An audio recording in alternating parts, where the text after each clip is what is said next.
നമസ്കാരം.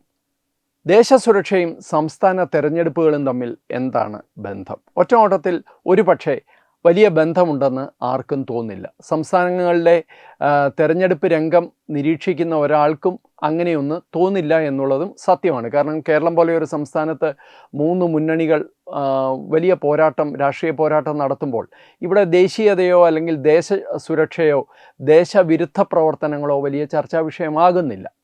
ഇവിടെ രാഷ്ട്രീയം ചർച്ചാ വിഷയമാകുന്നുണ്ട്, ഡെവലപ്മെൻറ്റ് ചർച്ചാ വിഷയമാകുന്നുണ്ട്. പക്ഷേ ദേശീയതയുമായി ദേശവിരുദ്ധ പ്രവർത്തനങ്ങളുമായി ബന്ധപ്പെട്ട കാര്യമായ ചർച്ചയൊന്നും ഇവിടെ ഉണ്ടാകുന്നില്ല. അതിൽ എനിക്ക് വലിയ നിരാശയുണ്ട്. കാരണം കേരളം പോലെ ഒരു സംസ്ഥാനത്ത് തീർച്ചയായും ഇത്തരം വിഷയങ്ങൾ ചർച്ചയാകേണ്ടതാണ് തെരഞ്ഞെടുപ്പിൽ. പക്ഷേ നമ്മൾ ഇന്ന് പറയുന്നത് കേരളത്തെക്കുറിച്ചല്ല. നമുക്കെല്ലാവർക്കും അറിയാവുന്ന പോലെ ഈ ഏപ്രിൽ മാസത്തിൽ 5 സംസ്ഥാനങ്ങളിലേക്ക് തെരഞ്ഞെടുപ്പ് നടക്കുകയാണ്. കേരളം, തമിഴ്നാട്, പശ്ചിമ ബംഗാൾ, അസം, അതുപോലെ പുതുച്ചേരി. ഏപ്രിലിലെ വിവിധ തീയതികളിലായിട്ട് ഇലക്ഷൻ നടക്കുന്ന സംസ്ഥാനങ്ങളാണ്. പക്ഷേ ഈ 5 സംസ്ഥാനങ്ങളിൽ 4 സംസ്ഥാനങ്ങളിലും യഥാർത്ഥത്തിൽ കേരളം മാത്രമല്ല, ഈ 4 സംസ്ഥാനങ്ങളിലും ദേശീയതയും ദേശവിരുദ്ധ പ്രവർത്തനങ്ങളും യഥാർത്ഥ ചർച്ചാ വിഷയമാകേണ്ട സംസ്ഥാനങ്ങളാണ്. പ്രത്യേകിച്ച് വെസ്റ്റ് ബംഗാൾ. ഇതിലെ ഓരോ സംസ്ഥാനമായിട്ടെടുത്താൽ ഓരോ സംസ്ഥാനത്തിനും വളരെ കൃത്യമായ ചില പ്രശ്നങ്ങൾ ദേശീയതയുമായി ബന്ധപ്പെട്ട്, ദേശസുരക്ഷയുമായി ബന്ധപ്പെട്ട്, ആഭ്യന്തര സുരക്ഷയുമായി ബന്ധപ്പെട്ടുണ്ട് എന്ന് നമുക്ക് കാണാൻ സാധിക്കും. അതിൽ തന്നെ ഏറ്റവും രൂക്ഷമായ പ്രശ്നങ്ങൾ നേരിടുന്ന 2 സംസ്ഥാനങ്ങളാണ് പശ്ചിമ ബംഗാളും അസമും. ഇന്ന് നമുക്ക് പശ്ചിമ ബംഗാളിനെ കുറിച്ച് ഒന്ന് നോക്കാം. പശ്ചിമ ബംഗാളിനെ സംബന്ധിച്ചിടത്തോളം രാജ്യത്തിൻ്റെ മറ്റേത് സംസ്ഥാനം എടുത്താലും അതിലൊക്കെ കൂടുതൽ വിദേശ അനധികൃത കുടിയേറ്റമുള്ള ഒരു സംസ്ഥാനം വെസ്റ്റ് ബംഗാളാണ്. ഒരു കണക്ക് കേട്ട് കഴിഞ്ഞാൽ നിങ്ങൾ ഞെട്ടിപ്പോകും. ഇത് ഔദ്യോഗിക കണക്കാണ്. പറയുന്നത് BJP സർക്കാരല്ല, 2004 ദേശീയ സർക്കാർ പുറത്തുവിട്ട ഒരു കണക്ക് പ്രകാരം ഭാരതത്തിൽ അന്ന് തന്നെ ബംഗ്ലാദേശിൽ നിന്നുള്ള 1,20,00,000 അനധികൃത കുടിയേറ്റക്കാരുണ്ട്, താമസക്കാരുണ്ട്.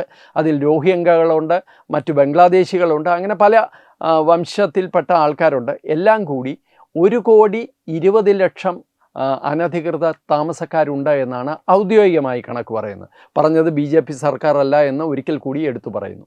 ഇനി 2016 അന്ന് BJP സർക്കാരാണ്. അന്ന് കേന്ദ്രമന്ത്രി കിരൺ റിജ്ജു പാർലമെൻറ്റിൽ വെച്ച കണക്ക് പ്രകാരം അന്ന് പറയുന്നത് ഏതാണ്ട് 20 മില്യൺ, അതായത് 2 കോടി അനധികൃത താമസക്കാർ ഭാരതത്തിൽ ഉണ്ട് എന്നാണ്. അതായത് ഒരു സംസ്ഥാനത്ത് കൂടി അകത്ത് കയറി മറ്റ് സംസ്ഥാനങ്ങളിലേക്ക് വ്യാപിക്കുന്ന ബംഗ്ലാദേശികളെക്കുറിച്ച്, രോഹിംഗ്യകളെക്കുറിച്ച്, അതേപോലെ അനധികൃതമായി മറ്റ് സംസ്ഥാനങ്ങളിൽ, മറ്റ് രാജ്യങ്ങളിൽ നിന്ന് ഇവിടെ എത്തുന്നവർ ഏറ്റവും കൂടുതൽ ബംഗ്ലാദേശാണ്. അങ്ങനെ 2 കോടി ആൾക്കാരുണ്ടെന്നാണ് പറയുന്നത്. അതായത് 140 കോടി ജനങ്ങളുള്ളതിൽ 2 കോടി ജനങ്ങൾ മറ്റൊരു രാജ്യത്തെ ജനങ്ങളെ ചുമക്കുന്ന ഒരു രാജ്യമാണ് ഭാരതം എന്നർത്ഥം. ഇത് ലോകത്ത് ഒരിടത്തും നടക്കുന്ന കാര്യമല്ല. ഒരുപക്ഷെ ഇപ്പോൾ ചില യൂറോപ്യൻ രാജ്യങ്ങളിൽ ഇതുപോലെ അനധികൃത കുടിയേറ്റമുണ്ട്, അല്ലെങ്കിൽ രേഖകളോടെ വരുന്ന കുടിയേറ്റമുണ്ട്. അവർ അതിൻ്റെ വലിയ ബുദ്ധിമുട്ട് ഫേസ് ചെയ്യുന്നുണ്ട്. പക്ഷേ ഭാരതം പോലെയുള്ള ഒരു രാജ്യത്തിന് ഒരിക്കലും താങ്ങാൻ സാധിക്കുന്ന തരത്തിലുള്ള ഒരു കുടിയേറ്റമല്ല ഈ പറയുന്ന വെസ്റ്റ് ബംഗാൾ വഴി നടന്നിട്ടുള്ളത്. 2200 കിലോമീറ്ററാണ് വെസ്റ്റ് ബംഗാളിൻ്റെയും അതേപോലെ ബംഗ്ലാദേശിൻ്റെയും ബോർഡർ, അതായത് ഇന്ത്യ ബംഗ്ലാദേശ് ബോർഡർ എന്ന് പറയുന്നത്. ഈ 2200 കിലോമീറ്ററിൽ പല സ്ഥലങ്ങളും തുറന്നു കിടക്കുകയാണ്. പല സ്ഥലങ്ങളും ചതുപ്പ് നിലങ്ങളാണ്. അവിടെ കാര്യമായ വേലിയോ കാര്യമായ അവിടുത്തെ ഭൂമിശാസ്ത്രപരമായ പ്രത്യേകത കൊണ്ട് തന്നെ അവിടെ കാര്യമായ ഒരു പെട്രോളിങ് പോലും സാധ്യമല്ല. അപ്പം ഞാൻ പണ്ട് അവിടെ താമസിച്ചിട്ടുള്ള ആളാണ്, ഈ ബോർഡർ ഏരിയയിൽ സഞ്ചരിച്ചിട്ടുള്ളതാണ്. പണ്ടൊക്കെ എന്ന് വെച്ച് കഴിഞ്ഞാൽ, അതായത് 90കളുടെ തുടക്കത്തിലൊക്കെ വെറും 10-20 രൂപയൊക്കെ കൊടുത്തു കഴിഞ്ഞാൽ ഇപ്പുറത്ത് വരുന്നതിനെക്കുറിച്ച് ഞാൻ നേരത്തെ ഇത് പറഞ്ഞിട്ടുണ്ട്. കൈക്കൂലി കൊടുത്തു തന്നെ 10 രൂപ, ആളൊന്നുക്ക് 10 രൂപ 20 രൂപയൊക്കെ കൊടുത്ത് ഇപ്പുറത്ത് വന്ന ആൾക്കാരുണ്ട്. അവർക്ക് 6 മാസം കൊണ്ട് റേഷൻ കാർഡ് കിട്ടും, പിന്നെ മറ്റ് രേഖകൾ കിട്ടും. ഇതിനൊക്കെ ഒരു വലിയ മാഫിയയും അക്കാലത്തുണ്ടായിരുന്നു. ആ മാഫിയ വളർന്നാണ് ഇപ്പോൾ 15,000 രൂപ 20,000 രൂപ കൊടുത്ത ആൾക്കാർ വരുന്നത്. ഇനി അതല്ലെങ്കിൽ ഇതുപോലെയുള്ള ചതുപ്പ് നിലങ്ങൾ വഴി വലിയ ചില പോക്കറ്റുകളുണ്ട്, അവിടെ യാതൊരു തരത്തിലുള്ള ചെക്കിങ് പോസിബിൾ അല്ല, അതുവഴി ഇവർ കയറി വരുന്നത്. അപ്പോൾ ഇതിനൊരു പരിഹാരം കേന്ദ്ര സർക്കാർ ശ്രമിക്കുന്നുണ്ടായിരുന്നു. അത് ബോർഡർ ഫെൻസിങ് ആണ്. ബോർഡർ പൂർണ്ണമായിട്ടും വേലി കെട്ടുക എന്നുള്ളതായിരുന്നു കേന്ദ്ര സർക്കാരിൻ്റെ പദ്ധതി. ആ പദ്ധതിക്ക് തുരങ്കം വെച്ചത് മറ്റാരുമല്ല, ശ്രീമതി മമതാ ബാനർജി എന്ന് പറയുന്ന വെസ്റ്റ് ബംഗാളിൻ്റെ മുഖ്യമന്ത്രിയാണ്. മമതാ ബാനർജി എല്ലാ അർത്ഥത്തിലും ആ ഒരു ബോർഡർ ഫെൻസിങ്ങിന്, അതിന് ഭൂമി ഏറ്റെടുക്കാൻ BSFന് സമ്മതം കൊടുക്കില്ല. ഉദ്യോഗസ്ഥന്മാർ റെഡ് ടേപ്പിസം ഉണ്ടാക്കി കാര്യങ്ങൾ ഡിലേ ചെയ്യും. ഇങ്ങനെ പല കാര്യങ്ങൾ ചെയ്ത് അവസാനം കൽക്കട്ടയിലെ ഹൈക്കോടതി തന്നെ സംസ്ഥാന സർക്കാരിനെ രൂക്ഷമായി വിമർശിക്കുകയും BSFന് എത്രയും പെട്ടെന്ന് ഭൂമി ഏറ്റെടുത്ത് കൊടുക്കാൻ വേണ്ടി പറയുകയും ചെയ്യേണ്ടി വന്നു. അതിനുവേണ്ടി പബ്ലിക് ഇൻട്രസ്റ്റ് ലിറ്റിഗേഷൻ നിരവധി ആൾക്കാർ ഫയൽ ചെയ്തിരുന്നു. അപ്പോൾ വെസ്റ്റ് ബംഗാൾ സർക്കാരിൻ്റെ ഒരു നിസ്സഹകരണം തന്നെയാണ് ഈ പറയുന്ന ബോർഡറിലൂടെ ഇത്തരം അനധികൃത കുടിയേറ്റക്കാർ ഇന്ത്യയിലെത്തുന്നതെന്ന് സ്പഷ്ടമാണ്. എന്തുകൊണ്ടാണ് ഈ അനധികൃത കുടിയേറ്റക്കാർ എത്തുന്നത്? ഇതിൻ്റെ ഇമ്പാക്റ്റ് എന്താണ്? അനധികൃത കുടിയേറ്റക്കാർ ഇവിടെ എത്തുന്നത് കുറച്ചുകൂടി ബെറ്റർ ജോലിക്ക് അല്ലെങ്കിൽ ജീവിത സാഹചര്യത്തിനാണ് എന്നുള്ളത് എല്ലാവർക്കും അറിയാം. പക്ഷേ വെസ്റ്റ് ബംഗാളിലെ രാഷ്ട്രീയക്കാർ, പ്രത്യേകിച്ച് മമതാ ബാനർജിയെ പോലെയുള്ള രാഷ്ട്രീയക്കാർ, കോൺഗ്രസ് രാഷ്ട്രീയക്കാർ, അത് വെസ്റ്റ് ബംഗാളിലും അസമിലും ഉള്ളവർ, അവരിതിലൊരു രാഷ്ട്രീയ സാധ്യത കൂടി കാണുന്നുണ്ട്. അവർക്കൊരു വോട്ട് ബാങ്ക് കിട്ടുകയാണ്. ഇവരൊക്കെ അവിടെ വന്ന് ഇവരെ വോട്ടേഴ്സ് ലിസ്റ്റിൽ ചേർത്താൽ, അല്ലെങ്കിൽ ഇവരുടെ നേതാക്കന്മാരെ കയ്യിലെടുത്തു കഴിഞ്ഞാൽ ബ്ലോക്കായിട്ട് ഒരു ഗ്രാമത്തിൻ്റെ, ഒരു പ്രദേശത്തിൻ്റെ വോട്ടിങ് പോരും. ഇവരെ പ്രീണിപ്പിക്കുന്നതിലൂടെ ലോക്കലായിട്ടുള്ള ന്യൂനപക്ഷ മുസ്ലിം പോപ്പുലേഷനെയും പ്രീണിപ്പിക്കുന്നു എന്നുള്ളത് വരാനും സാധിക്കും. അപ്പോൾ ആ ഒരു പ്രീണനവും ഈ പറയുന്ന പോലെ വോട്ടായി മാറും. പക്ഷേ ഇതിൻ്റെ ഫലം എന്തായി എന്ന് ചോദിച്ചു കഴിഞ്ഞാൽ, വെസ്റ്റ് ബംഗാളിൻ്റെ ഡെമോഗ്രഫി, അവിടുത്തെ ജനങ്ങളുടെ ആ ഒരു ഘടന തന്നെ, മതപരമായ ഘടന തന്നെ മാറിപ്പോയി എന്നുള്ളതാണ്. നിരവധി ജില്ലകളിൽ വലിയ തോതിൽ മുസ്ലിം പോപ്പുലേഷൻ വർദ്ധിക്കുന്ന കാഴ്ചയാണ് നമ്മൾ കണ്ടത്. അസമിൽ കണ്ടതുപോലെ തന്നെ മാൽഡ പോലെയുള്ള ഒരു ഞൊടിയിടയ്ക്കുള്ളിൽ മുസ്ലിം ഭൂരിപക്ഷം മാറി. അതിർത്തി പ്രദേശത്ത് കിടക്കുന്ന പല, അതായത് നോർത്ത് 24 പർഗാനാസ് ഉൾപ്പെടെ മാൽഡയിലെ മുർഷിദാബാദ് ഇതുപോലെയുള്ള ജില്ലകളിലൊക്കെ 40%, 35% മുസ്ലിം പോപ്പുലേഷൻ വർദ്ധിച്ചു.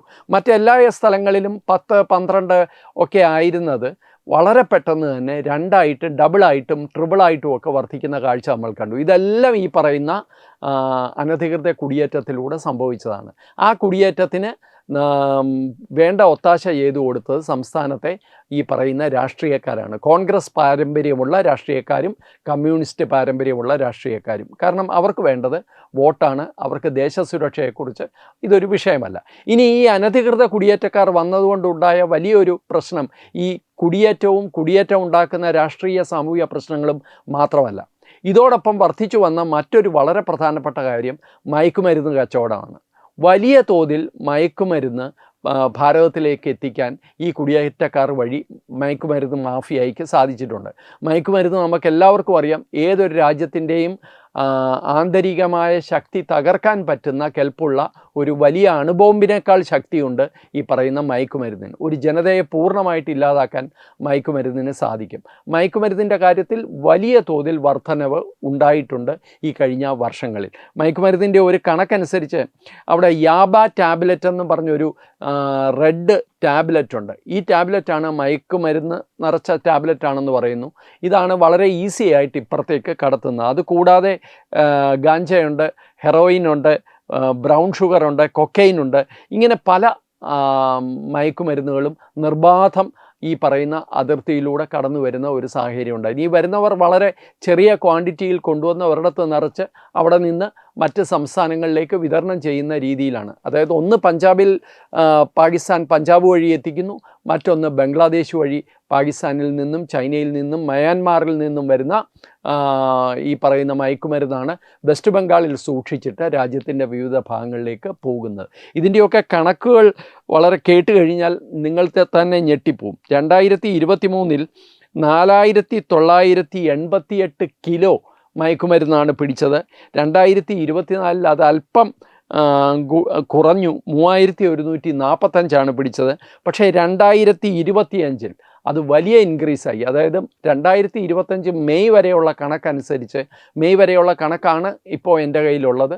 ആ കണക്കനുസരിച്ച് 5,729 കിലോ വിവിധ മയക്കുമരുന്നുകൾ ഈ അതിർത്തിയിൽ പിടിച്ചെടുത്തിട്ടുണ്ട്. അപ്പോൾ ഇതിൻ്റെ ഒരു വ്യാപ്തി എത്രത്തോളം ഉണ്ട് എന്ന് നിങ്ങൾക്ക് മനസ്സിലാക്കാം. ഈ പിടിച്ചെടുത്തത് 5,000 കിലോയാണെങ്കിൽ 100% ഉറപ്പ് വരാം ഇതിൻ്റെ ഒരു 20, 25 അല്ലെങ്കിൽ 30 ഇരട്ടി ഇന്ത്യയിലേക്ക് കടന്നു പോയിട്ടുണ്ട് പിടിക്കപ്പെടാതെ. ഇത് പിടിച്ചെടുത്തതിൻ്റെ മാത്രം കണക്കാണ്.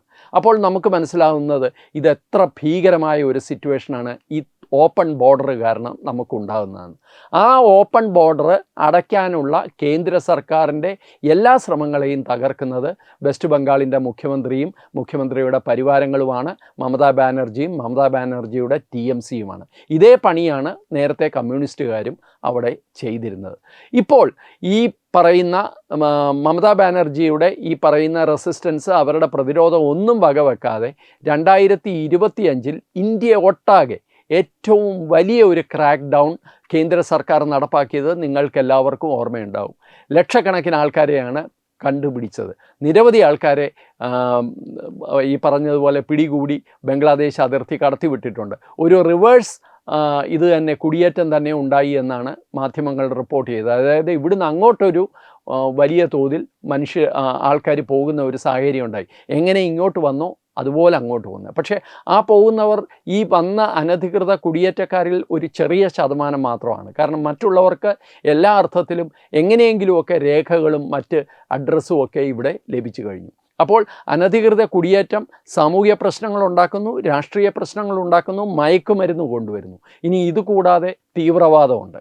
ഈ തീവ്രവാദത്തിൻ്റെ കാര്യം പറയുമ്പോൾ ഒരു പ്രധാനപ്പെട്ട സംഘടന ബംഗ്ലാദേശിലുണ്ട്. ആ സംഘടനയുടെ പേര് ജമാഅത്തുൽ മുജാഹിദീൻ ബംഗ്ലാദേശ് എന്നാണ്, JMB എന്നാണ് അറിയപ്പെടുന്നത്. ബംഗ്ലാദേശിൽ കാലാകാലങ്ങളായി അവിടുത്തെ ന്യൂനപക്ഷങ്ങളെ, ഹിന്ദുക്കളെയും ക്രിസ്ത്യാനികളെയും വളരെ മോശമായ രീതിയിൽ ഉപദ്രവിക്കുകയും നിരവധി ആൾക്കാരെ, ബുദ്ധിജീവികൾ ഉൾപ്പെടെയുള്ള സിനിമാ പ്രവർത്തകർ ഉൾപ്പെടെയുള്ള ആൾക്കാരെ കൊന്നുകളയുകയും ചെയ്ത സംഘടനയാണ് JMB.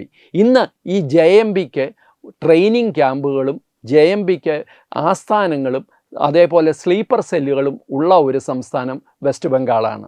അവർക്ക് ഇവിടെ സ്ലീപ്പർ സെല്ലുകളുണ്ട്, അവിടെ ഇവിടുത്തെ ലോക്കൽ ആൾക്കാരെ ട്രെയിനിങ് കൊടുക്കുന്നുണ്ട്. ഇതെല്ലാം ഇപ്പോൾ തകർക്കപ്പെടുന്നുണ്ട് കേട്ടോ. ഇതെല്ലാം കേന്ദ്ര സർക്കാരിൻ്റെ വലിയ തോതിലുള്ള ക്രാക്ക് ഡൗണിൽ ഇതെല്ലാം ഒരു പരിധിവരെ അവസാനിപ്പിച്ചിട്ടുണ്ട്. നക്സലിസം അവസാനിപ്പിക്കാവുന്ന ഒരു സാധ്യതയുണ്ടെങ്കിൽ തീർച്ചയായിട്ടും ഇതെല്ലാം അവസാനിപ്പിക്കാം. പക്ഷേ അതിന് സംസ്ഥാന സർക്കാരിൻ്റെ സഹകരണം കേന്ദ്രത്തിന് ആവശ്യമാണ്. ആ സഹകരണം കേന്ദ്രത്തിന് ലഭിക്കുന്നില്ല JMBയുടെ കാര്യത്തിൽ.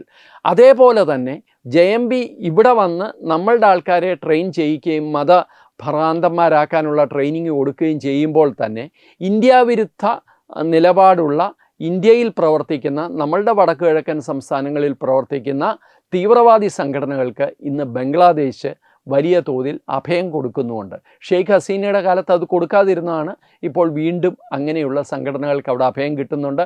അവരെ ട്രെയിൻ ചെയ്യാൻ അമേരിക്കയിൽ നിന്ന് പോലും ആളെത്തുന്നുണ്ട് എന്നുള്ളതാണ് ഡാക്കയിൽ നിന്നുള്ള ചില സംഭവ വികാസങ്ങൾ നമ്മൾ നേരത്തെ റിപ്പോർട്ട് ചെയ്തതാണ് അത് സൂചിപ്പിക്കുന്നത്.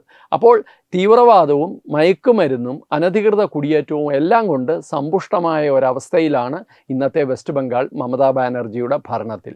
ഇതെല്ലാം മമതാ ബാനർജി സമ്മതിക്കുന്നത് അവർക്ക് 4 വോട്ട് എക്സ്ട്രാ കിട്ടുമെന്നാണ്. ഇപ്പോൾ അവരുടെ ഒരു വിവാദ പ്രസ്താവന ഹിന്ദുക്കളോട് സംസാരിക്കുന്ന രീതിയിൽ പ്രചരിപ്പിക്കപ്പെടുന്നുണ്ട്. എത്രത്തോളം സത്യമാണെന്നറിയില്ല.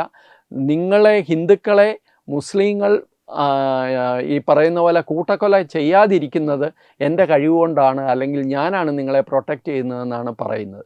അത് ആ പ്രസ്താവന സത്യമാണെങ്കിൽ അതെത്ര അപഹാസ്യമാണ് എന്ന് നമ്മൾ ചിന്തിക്കണം. കാരണം ഇതിനൊരു സാഹചര്യം ഒരുക്കിയതും ഇത്തരത്തിലൊരു അസ്ഥിരത വെസ്റ്റ് ബംഗാളിൽ ഉണ്ടാക്കിയതും മമതാ ബാനർജിയെ പോലുള്ള തികച്ചും സ്വാർത്ഥത മാത്രം കൈമുതലാക്കിയിട്ടുള്ള രാഷ്ട്രീയക്കാരാണ്. മയക്കുമരുന്ന് കൊണ്ട് മാത്രം തീരുന്നില്ല, ഇതോടൊപ്പം കള്ളനോട്ടും ഇപ്പോൾ വീണ്ടും വെസ്റ്റ് ബംഗാൾ വഴി ഭാരതത്തിലേക്ക് എത്തുന്നുണ്ട്. അത് പണ്ട് കേരളത്തിലൊക്കെ എത്തി എന്ന് പറയുന്ന കണ്ടെയ്നർ ലെവലിലുള്ള വലിയ തോതിലുള്ള കള്ളനോട്ടുകളൊന്നും അല്ലെങ്കിലും വെസ്റ്റ് ബംഗാൾ വഴി ഇപ്പോൾ ലക്ഷക്കണക്കിന് രൂപയുടെ കള്ളനോട്ട് കഴിഞ്ഞ ദിവസങ്ങളിൽ പിടിച്ചെടുത്തിട്ടുണ്ട്. അതിൽ ഒരു കെട്ട് 17 ലക്ഷം രൂപയായിരുന്നു, ഒരു കെട്ട് 35 ലക്ഷം രൂപയായിരുന്നു. ഒരു പക്ഷേ ഇതൊരു താൽക്കാലികമായി അല്ലെങ്കിൽ ഒരു പരീക്ഷണാടിസ്ഥാനത്തിൽ ഭാരതത്തിലേക്ക് കൊണ്ടുവരുന്നത് ആകാം. എന്തായാലും എല്ലാ അർത്ഥത്തിലും വെസ്റ്റ് ബംഗാളിനെ പൂർണ്ണമായിട്ട് അസ്ഥിരമാക്കുന്ന, സാമൂഹ്യമായും രാഷ്ട്രീയമായും അസ്ഥിരമാക്കുന്ന, ശത്രുക്കളുടെ മുമ്പിൽ വെസ്റ്റ് ബംഗാളിനെ തുറന്നു കൊടുക്കുന്ന ഒരു സമീപനമാണ് മമതാ ബാനർജി സ്വീകരിച്ചത്.